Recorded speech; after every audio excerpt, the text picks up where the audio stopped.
Assalamualaikum warahmatullahi wabarakatuh. Saya Muhammad Fakrullah bin Kamaruddin akan membentangkan kerja yang telah diberikan oleh cikgu.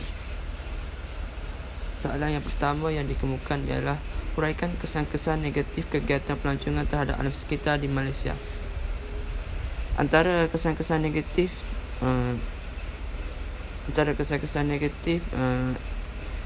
aktiviti pelancongan terhadap alam sekitar ialah perubahan pandan darat fizikal. Hal ini kerana kawasan semula jadi telah berubah kepada kawasan pelancongan. Contohnya padang golf, hotel, resort dan lain-lain.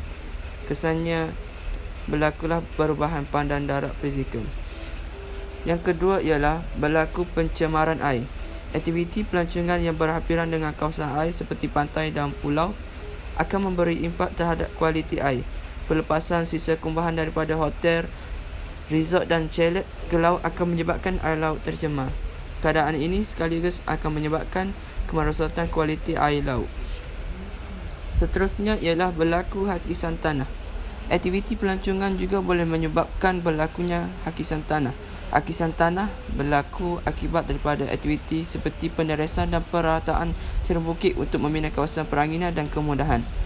Hal ini berlaku adalah disebabkan oleh cerun-cerun bukit tidak lagi mempunyai tumbuhan pelindung yang berfungsi sebagai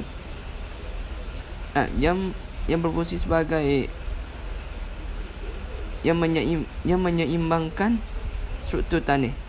Kesannya berlakulah tanah runtuh di kawasan tanah tinggi tersebut. Di samping itu ialah gangguan ekosistem hutan. Pembinaan pusat pelancongan mengganggu ekosistem daratan. Contohnya melalui pembinaan hotel, resort, padang golf menyebabkan tanah ditebus guna dan hutan ditebang. Kesannya habitat flora dan fauna musnah dan juga menyebabkan ekosistem flora dan fauna terganggu.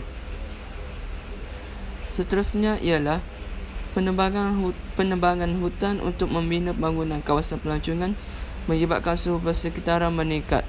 Hal ini kerana tumbuhan hijau tiada untuk menyerap haba. Kesannya suhu mikro meningkat. Akhir sekali ialah pencemaran udara.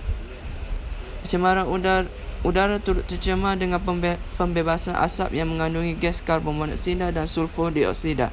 Perkembangan sektor perkhidmatan pengangkutan seperti bas dan teksi menjadi faktor utama. Misalnya di kawasan ramai pelancong seperti Port Dickson kerana kemudahan seperti ini disediakan. Asap kenderaan dalam kuantiti yang banyak boleh menyebabkan udara tercemar. Soalan yang kedua ialah bincangkan langkah-langkah yang boleh diambil bagi mengurangkan kesan negatif kegiatan pelancongan kepada alam sekitar fizikal. Yang pertama adalah langkah perundangan. Pihak berkuasa menguatkuasakan undang-undang dengan mengenakan hukuman berat kepada bersalah. Hal ini akan menimbulkan rasa takut dan serik kepada orang ramai. Kesannya alam sekitar akan terpelihara.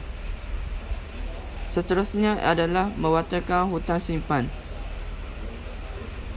Pihak berkuasa perlu mewaterkan hutan simpan untuk menjaga kawasan hutan daripada diceroboh. Hal ini menyebabkan kawasan hutan tidak dapat diceroboh untuk membina kawasan pelancongan dan sebagainya.